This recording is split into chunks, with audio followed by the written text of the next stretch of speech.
Hello, everybody, and thank you very much for joining us for this Art Unlocked talk. My name is Connor Heaney, and I'm the Collections Manager for the Ray and Diana Harryhausen Foundation. And tonight I'm going to talk a little about the art, the models, and sculpture and drawings of Ray Harryhausen and the collection that we hold at the Foundation. So this is a wonderful photograph of Ray Harryhausen. For anybody who doesn't know Ray's name or know what he looks like, this is the man himself with one of his most iconic creations, Medusa from Clash of the Titans. And this photo was taken in 2007 by photographer Andy Johnson, later in Ray's life. Ray's creations continue to have a profound influence on cinema to this day.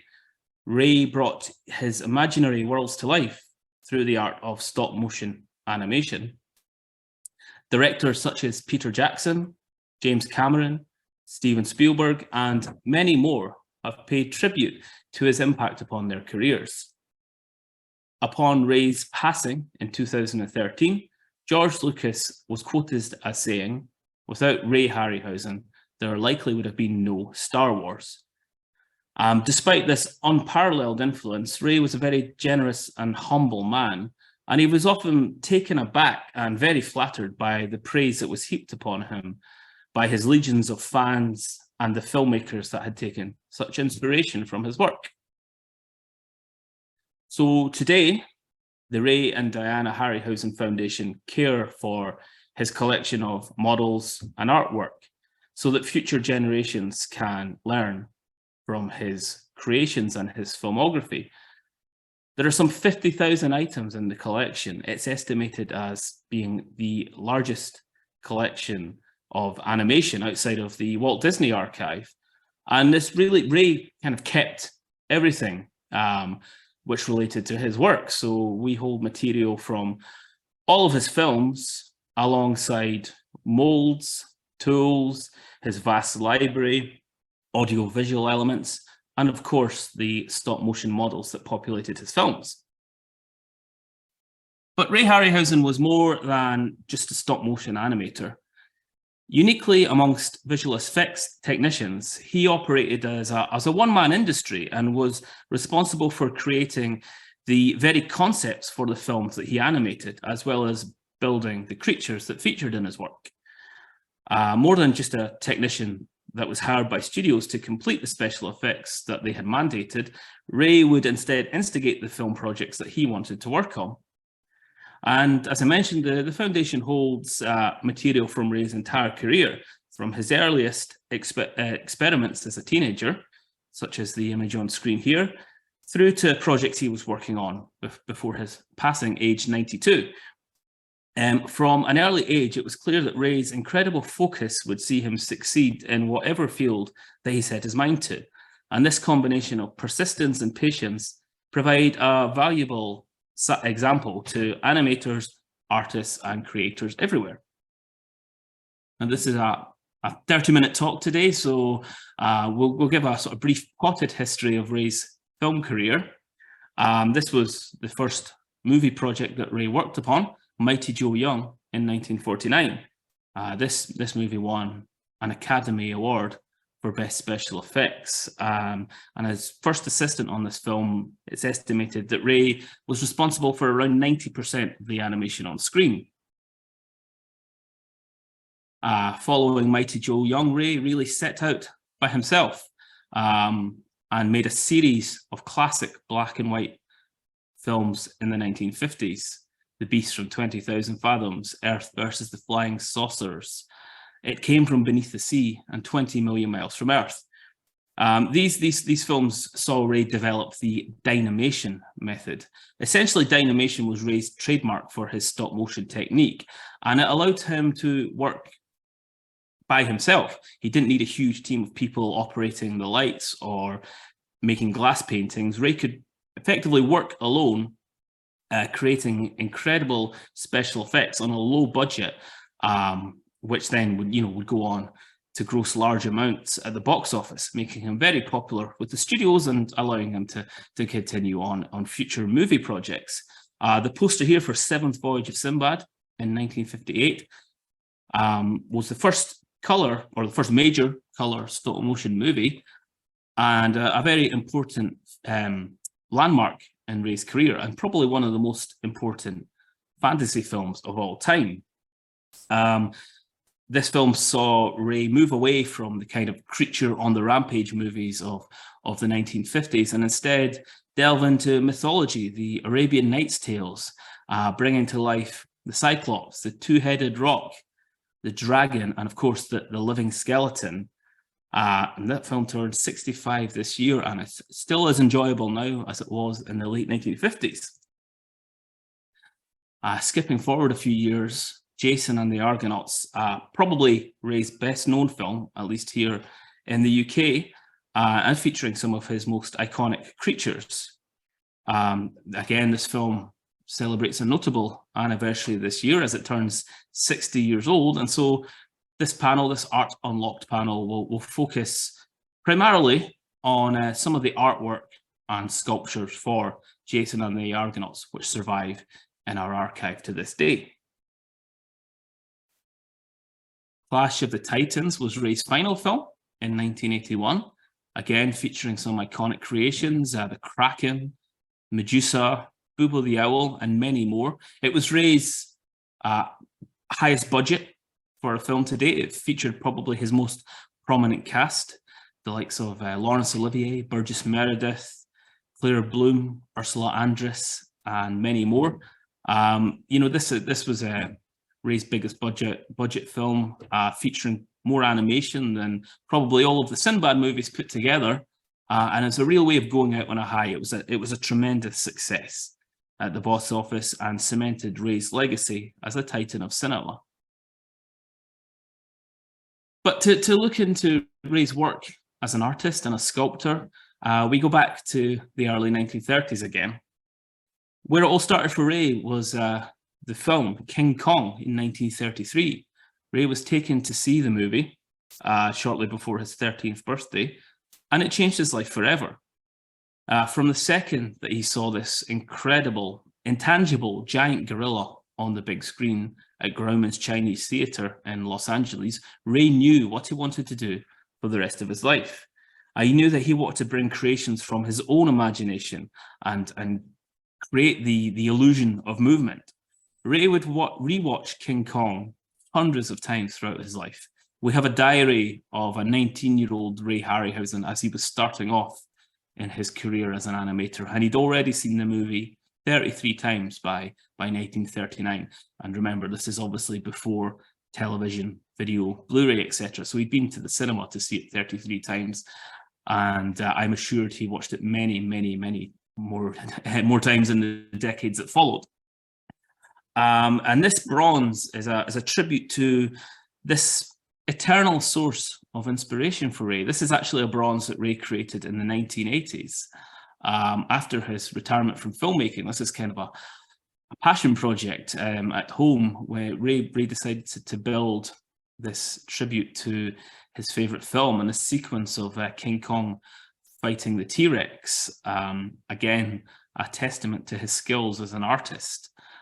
Being able to turn your hand to bronze sculptures after many years of drawing and creating models for movies, I think is incredible and shows what all-round set of talents that he had. But in 1933, this was the King Kong model that Ray made. This is his earliest tribute to King Kong, made when he was around 13 or 14 years old. This is actually a marionette, a traditional string puppet, as opposed to a stop motion puppet. But I think it shows that this burning desire that Ray had to create and to build his own creatures. Now, this model was actually thought lost for many, many years. It had not been seen for decades until 2008, when Ray's daughter Vanessa, who's a trustee for the foundation, and Ray asked her to go check out this lockup in Los Angeles, where he knew he'd left some material from his early career, but couldn't remember exactly what was there. What followed were boxes and boxes of hidden treasures, material that had been locked up for many decades, from some of Ray's earliest films up to and including Jason and the Argonauts. And there were several of these very early marionettes. Now, Ray was slightly horrified when these were shown to him. He kind of, I suppose, like any artist, it's an early piece from his teenage years. But Vanessa spoke with him and said that it was, very important that people get to see these early works. Ray was not born with a kind of preternatural talents. He worked very hard on perfecting his skills as an artist and an animator and a sculptor. And so I love this piece. I think it's a really important part of the overall story of Ray Harryhausen. Now, one of the people who is responsible for encouraging Ray is this man here, Willis O'Brien, who was the animator on the original King Kong, Ray's hero, and somebody who went on to become his friend and mentor. Ray was fairly persistent in the late 1930s in trying to get in touch with this man, who he knew had created these incredible effects in the 1933 epic. And again, there was very little information on how to become a stop-motion animator. When magazine articles were released on how King Kong had been achieved, often they were wrong or misguided. Quite often, I think journalists would just, take a guess at how they thought the animation on the film worked. Now, Ray knew that it wasn't a man in a suit or a robot or a trained gorilla. He knew there was some magic going on, and so he decided to go straight to the source. And this photo here is taken during the making of Mighty Joe Young, which is the first film that Ray worked on. He got to work with his mentor, and again, an invaluable source of information.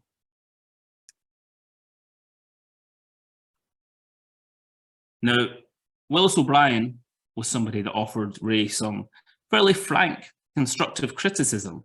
When Ray presented him with his early drawings and early models, he was told that he needed to go back to the drawing board to get to work on anatomy, that his Stegosaurus's legs looked like sausages, and that he perhaps needed to start night school. Ray was far from being disappointed or offended by this useful criticism, and signed up for night schools immediately. And the fruits of his determination can be traced throughout Ray's early years. The rudimentary nature of his very first marionettes can be compared to the accomplished detail of the dinosaur models that he was building and animating in early experiment, The Evolution of the World, in the early 1940s. And Ray was fond of using the metaphor of the snowball rolling down the years. He described the snowball of inspiration as coming from Willis O'Brien and then rolling on and getting bigger with Ray, and then from Ray's work down to the likes of George Lucas and Steven Spielberg. And the snowball gets bigger every year. If you think about the history of special effects in cinema, you're really only looking back to the early 20th century. So somebody like Willis O'Brien is this pioneer who got to work directly with Ray, and then Ray got to meet and often work with some of the people that he'd inspired. So it's it's not very long lineage, and it's really fantastic to think of these two men meeting and working together. So, although he's best known for his iconic stop-motion animation, Ray Harryhausen was an accomplished artist and sculptor. His work was deeply inspired by the work of 19th century artists John Martin, Joseph Gandy, and Gustave Doré, as well as the famous dinosaur artist Charles R. Knight. And this influence can be seen in key drawings that Ray created while planning each film. He described Doré in particular as a motion picture art director born before his time, given the dramatic use of light in his artworks. This drawing of Sinbad fighting the skeleton shows how he drew upon these fine art influences to create spectacular special effects sequences, the likes of which had never been seen in cinema before. And these drawings would also provide the groundwork for set pieces in the finished film. So speaking of the Gustave Doré influence, this is a painting by Gustave Doré, which Ray owned and had hung in his home. A lesser known piece, perhaps, is Jupiter Pluvius by Joseph Michael Gandhi. Again, something which hung in Ray's household. And to quote Ray directly, Gandhi is a relatively unknown painter, but for sheer spectacle, there are few others who come anywhere near him. This painting is one of my most prized possessions and has been a huge inspiration to me throughout my career, teaching me to think big and give my imagination free rein. And again, if you've seen Clash of the Titans, you'll see this sprawling cityscape is directly referenced in that film. John Martin, again, another piece that Ray owns here. There's some interesting parallels, I think, between John Martin and Ray Harryhausen. In the 19th century, John Martin was criticised as being populist, as a sort of creating artworks that were popular amongst the public, using sort of mythological themes and drama to capture the public's imagination. Of course, film critics in the mid-20th century could be somewhat critical of Ray's films, accusing him of taking classical myths and cannibalizing them for 90-minute popular cinema epics. Of course, nowadays, there's a whole generation of classicists and archaeologists and historians whose first introduction to Greek myth, or paleontologists whose first introduction to the world of dinosaurs was through Ray's movies. And so there's a kind of pleasant irony in the fact that the Tate Britain in 2017 put on a special exhibition of Ray's work alongside some of the artists who had influenced him most: Gustave Doré, John Martin, and Joseph Gandhi. Very nice to see Ray's work being considered amongst the artists who'd heavily inspired him. But as you can see, this is another key drawing for the Seventh Voyage of Sinbad. And this is the baby rock sequence, the two-headed rock, somewhat cruelly being removed from its egg by sailors. These drawings, as well as being, visually stunning, they actually had a primarily practical purpose. Firstly, Ray would use these drawings to sell the film to the film studio. So he'd bring these drawings in and say, this is what I want to put on the big screen. Then once a film was greenlit, he would have these drawings on set to show actors exactly what they would be facing in the final film. They'd largely be fighting against thin air or running away from an invisible creature. And so Ray would show these drawings to say, this is what the film will eventually look like when it's released. Now, Ray's filmography consists of 15 iconic movies, but for every film that Ray was able to produce, there were several that never made it to the big screen. And this is a painting for unrealized project Baron Munchausen. A somewhat rare use of watercolor by Ray. He usually preferred to use charcoal and pencil just for speed more than anything else when creating such a vast quantity of production drawings, because the key drawings we've seen, there were many of these for each film alongside other sketches and storyboards. This particular project was never realized. It was never made into a full-length film, although we do have some test footage for Baron Munchausen. Likewise, War of the Worlds, around the same kind of time that Ray was developing his ideas for the Seventh Voyage of Sinbad, he was creating this incredible set of key drawings for his vision for the H.G. Wells classic novel. And I think, Ray really felt that this was going to be his big breakthrough. It was going to be his first solo film as an animator. So very disappointing for him for this not to be realized. In the late 1940s, obviously there was the famous 1953 version of the film with models by George Pal, and so that effectively put a stop to Ray's plans. But this is what we're left with. This is some remarkable drawings and what could have been. We see the test footage and we can imagine how these films might have played out in an alternate universe. Later in Ray's career, this is a Scylla from Force of the Trojans, which was set to be the follow-up to Clash of the Titans, the thematic sequel, not a direct sequel, but I suppose a thematic sequel to Clash of the Titans in the early 1980s. Again, a lot of work was put into the Pre-production for this film, locations were scouted, a script was written, storyboards, etc. But it wasn't to be, and Ray decided to retire around that time anyway.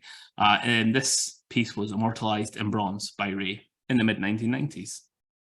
And all of these unmade films were collated in trustee John Walsh's 2019 book, Harryhausen, The Lost Movies. I think there's over 80 projects in the book, films which Ray had wanted to make, but were never produced, films that Ray had been invited to work upon, and sequences from the finished films which were dropped or not used for various reasons, often budgetary. So it's a fascinating glimpse into what could have been, but also into Ray's vast imagination. You know, you think of the films that he did make, but he also had this well of alternate ideas and things he could have made or could have drawn from. Now this is we'll delve in a little into the construction of Ray's models. This is an armature designed by Ray Harryhausen, and actually this is an armature design which was sent to his father, Frederick. Ray's early career was significantly helped by the encouragement of his parents, Fred and Martha Harryhausen. They converted their garage into a makeshift studio for their budding young animator son, and would assist him with early props and costumes. And Ray's father actually built the armatures for all of his films. He was a machinist at trade. He built the armatures for all of Ray's films until First Men in the Moon in 1964, after which he sadly passed away.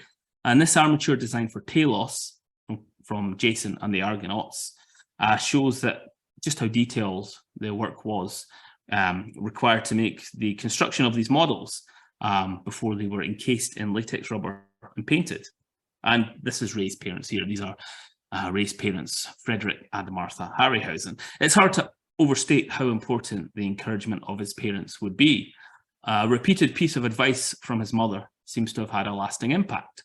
Life is short, don't waste time. Just another example of an armature. This is, I suppose, quite a rare example of an armature which wasn't eventually used. This is for an uncompleted Pegasus model from Clash of the Titans, a third Pegasus that Ray had built for the film before deciding it was surplus to requirements, but it gives you an idea again of the intricate nature of these models. Back to Talos again. Here's the key drawing for Talos. Now, as I mentioned, Jason and the Argonauts celebrates its 60th anniversary in 2023, and it features some of Ray's most iconic and well-remembered creations: the seven-headed Hydra, the Harpies, Talos himself, and of course, the sword-fighting skeletons, the 7 children of the Hydra's teeth.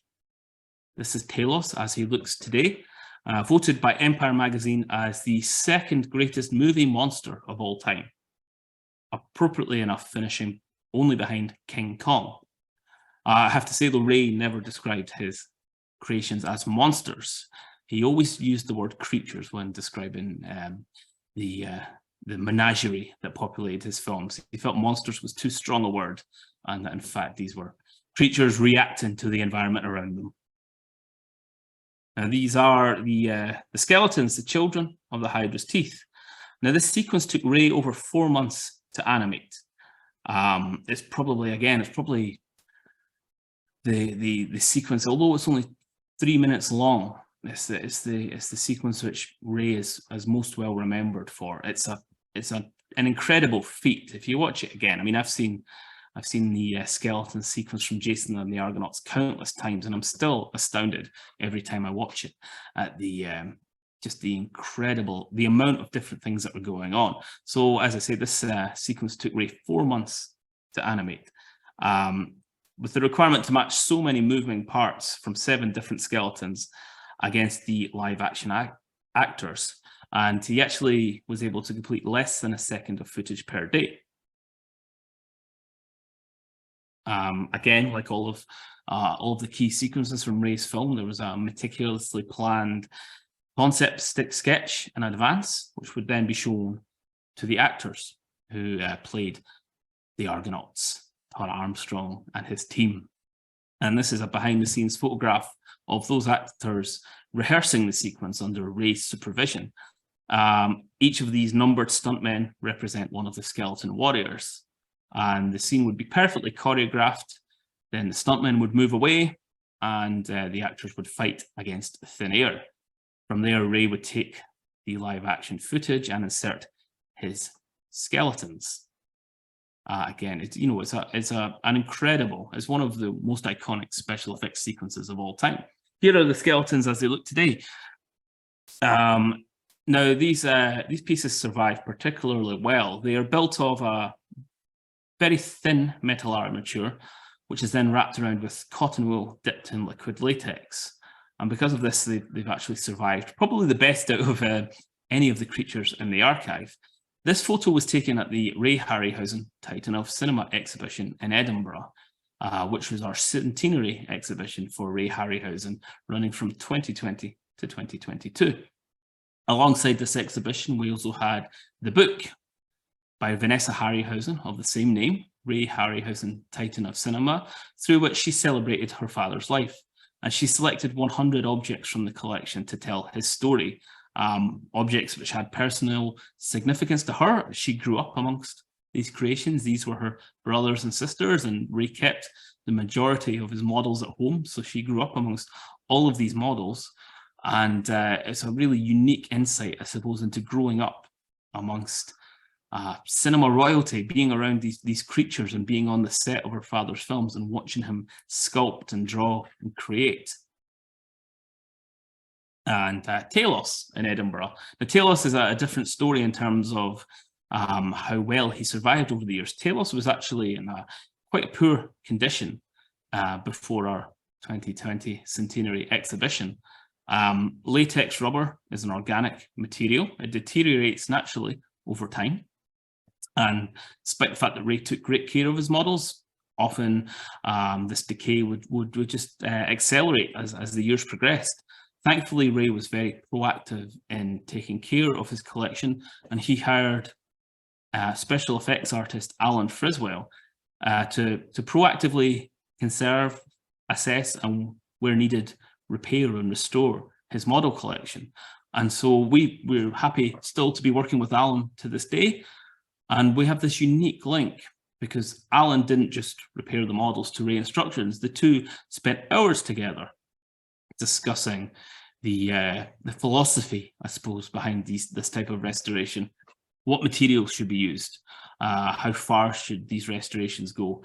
Now, Ray actually, not only did he want people to be able to see his models and interact with them and learn from them, but he wanted the models to look as good as they did in person as they had been on the big screen. So something like Talos, I think, is, it's really important to us that people get to see Talos in all his glory. An exhibition or no exhibition, I think it would be a crime to just have Talos locked in a box, because one day, the natural deterioration would kick in and there'd be nothing left of him. So, reversing the damage that age and natural sunlight and oxygen can do to a latex model is a necessary job. And I think Talos and all of the creatures from Clash of the Titans and Jason and the Argonauts and the Sinbad films look as good today as they did in Ray's heyday. This is the Hydra again on display, and it's our honour and our duty at the foundation to take care of these models so that people can continue to enjoy them. As I mentioned, as I've sort of highlighted in this talk, Jason and the Argonauts is 60 years old this year, and that's generations of people who've grown up watching that particular film. I think in the UK specifically, it's on quite often during bank holidays, at Christmas and at Easter, and so many people have come to us to say that they remember watching the film on a drizzly bank holiday Monday afternoon, sitting on their granddad's knee or watching it with their parents. Then they, in turn, introduce the films to their own children. And it's a really delightful, and it's nice to be able to tell people that actually the creatures from that film still exist and can still be viewed and continue to inspire. Now, in 1992, Ray was presented with an Academy Award for his contribution to cinema, presented to him by his best friend, Ray Bradbury, who he'd known, the author Ray Bradbury, who he'd known since he was a teenager, and Tom Hanks. And actually, when Tom Hanks presented the award to Ray, he said that, to quote Tom Hanks, "Some say Casablanca or Citizen Kane. I say that Jason and the Argonauts is the greatest movie ever made." And who am I to argue with Tom? Ray also received a special BAFTA in 2010 for his life in cinema. And although Ray is sadly no longer with us, his legacy lives on through the work of the foundation and the incredible collection that he generously left to us and to share with the world. So in that spirit, the Ray Harryhausen Awards are in their second year, and this is the foundation's project to ensure that Ray's name lives on and that his influence is celebrated in contemporary filmmakers. The awards are open to filmmakers of all varieties, from feature films through to short films, student films, and children's films.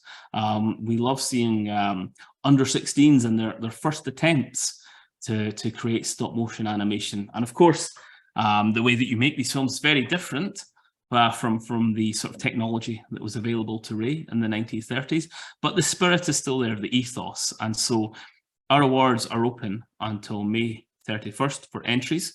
We will then be hosting an awards ceremony at the Cameo Picture House Cinema in Edinburgh to mark Ray's birthday on June 29th. And of course, the awards will be followed up by a screening of Jason and the Argonauts, a brand new 4K restoration of Jason and the Argonauts from 1963. And it's a great way of celebrating Ray's past, but also the future. You know, we think that Ray's films and Ray archives act as a living, breathing source of inspiration. Our first set of Harryhausen Awards from last year revealed this really diverse set of animated films, both sort of cel-drawn animation, computer-generated animation, and stop-motion animation, creativity in all its forms being used to tell a story, which is what we think is important. Again, celebrating Ray's legacy and ongoing inspiration as part of that snowball that I mentioned earlier on, from Willis O'Brien to Ray Harryhausen to Phil Tippett and beyond. Who knows what the future holds? Thank you to everybody at Art UK for this Art Unlocked presentation. Thank you to Jolliffe for helping to set this up today, and many thanks to everybody who's tuned in. It's much appreciated. I hope that you've enjoyed learning a little more about Ray Harryhausen and the Foundation's collection. Thank you and goodbye.